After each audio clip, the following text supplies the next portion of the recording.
Isang magandang araw po sa inyong lahat mga kapintura. Ayan, meron po tayong project ngayon dito sa Gatchawin, Arayat, Pampanga. So, bali ito po ay isang bahay na dati ngayon pina-renovation, gagawin dalawang butas na apartment. So, day 1 natin ngayon mga bossing. Ayan, mga kapintura, titingnan natin yung ating gagawin ngayon. Bali, dalawang butas na apartment. Ayan, isang kwarto. Ayan, gagawin natin, masilayin natin yung pader at saka yung isa may mga kapintura. So,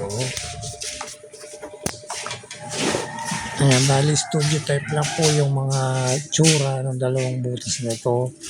So, ito hindi naman po talagang masyadong low cost house lang po ito mga pintura. So itong kabila ganyan din po siya mga pintura. May isang kwartong malaki at dito sa may unahan nandito na yung pinagsama na yung sala kusina na parang studio type. Pero yung kanyang kwarto maluluwang mga pintura.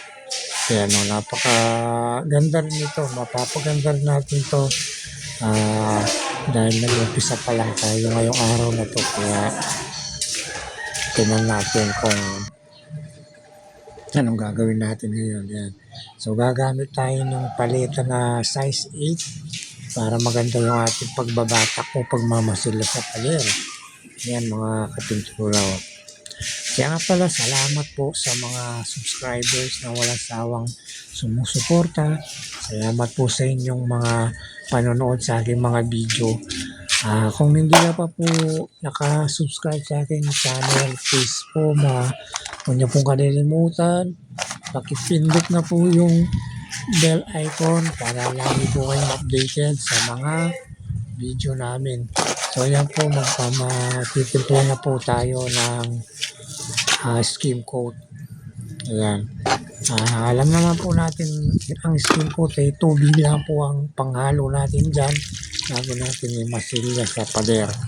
So yan, kailangan po muna natin talagang timplahin yan, isayin ng tubig at kunin natin yung tamang lapot o tigas ng ating gagamitin. Sa pangunang pahid po kailangan medyo matigas ng konti yung ating imamasilya para kumapal kaagad yung ating masilyan sa pader. Ayan mga kapintura, pinat po natin. So ngayon gagawin natin yung takas-kasin po muna natin yung mga pader para matanggal po yung mga dumi na simento para hindi po tumangit yung ating ginagawang pagmamasilya mga kapintura. Ganyan po yung trabaho sa pintor. Nalilinisin bago masilya. Ayan.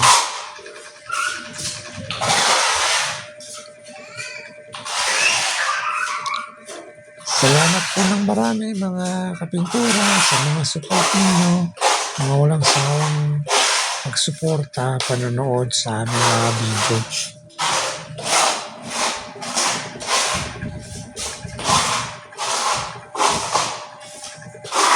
Yan, ganyan po yung style natin dahil minsan po mayroong mga palitadang hindi nagpapantay kaya nahabol-habol natin kung paano natin mapapaganda yung ating pagmamasilya.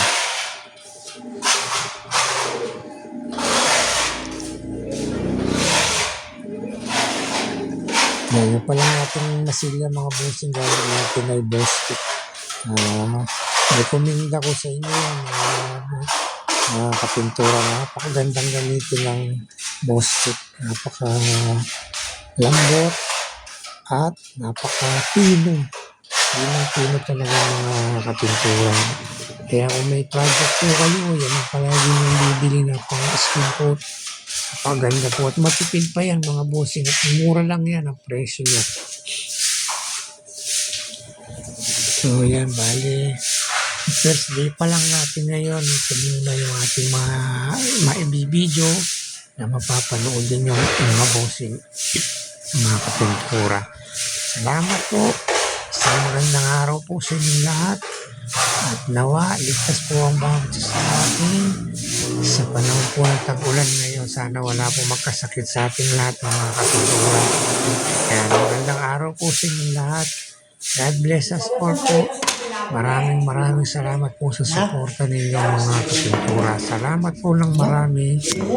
Bye-bye and happy Tuesday po sa inyong lahat mga kapintura. Ayan. Nandito po tayo sa Arayat, Pampanga ngayon, sa may Gatchawin, Arayat, Pampanga. Ayan, hindi lang po natin na picture yung bundok kanina dahil walang ulan, dahil nakatakot siya ng ulap. Dahil na po sa ilang araw ng pag-uulan at habagat. Ayan. Sige po.